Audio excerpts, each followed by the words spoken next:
amigos, un saludo a todos, espero que se encuentren muy bien. Mi nombre es Omar Solís Rojas, soy violonchelista, soy parte del equipo de la Asociación Civil Ars Cantate. Y bueno, hoy vengo a hablarles un poco de la naturaleza del arte, específicamente la naturaleza de la música, ya que está presente desde el momento en que nosotros nacemos y podemos encontrarla pues en la naturaleza misma, ¿no? En los sonidos de las aves, los sonidos que percibimos y en nuestra propia voz. La música es un lenguaje que podemos utilizar para expresar lo que no podemos decir con palabras, ¿no? Podemos decirlo con sonidos. Podemos expresar ahí nuestras emociones, nuestras sensaciones, nuestras intenciones.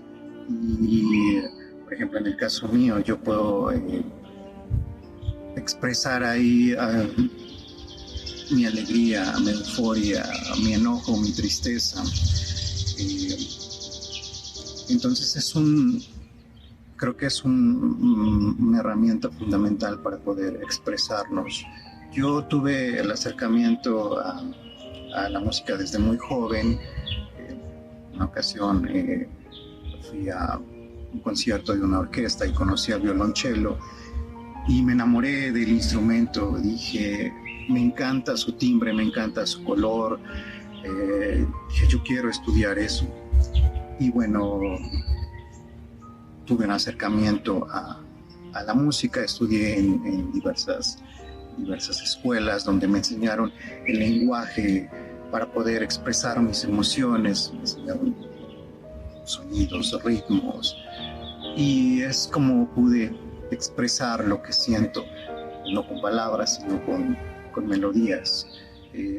Esto me llevó a colaborar con la Asociación Ars Cantate en varios proyectos, como son El Tigre y el Chapulín, Los Poemas de Chelo, El Diablo Volvió al Infierno, en donde me ha ayudado bastante para mi desarrollo profesional y poder expresar lo que yo siento.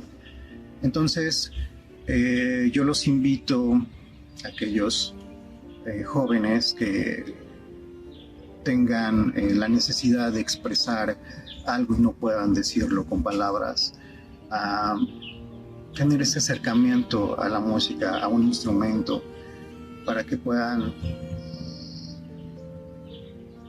expresar, decir, hablar por medio de sonidos. Yo los invito, les mando un saludo a todos y espero que nos sigan en los próximos proyectos y en las próximas cápsulas.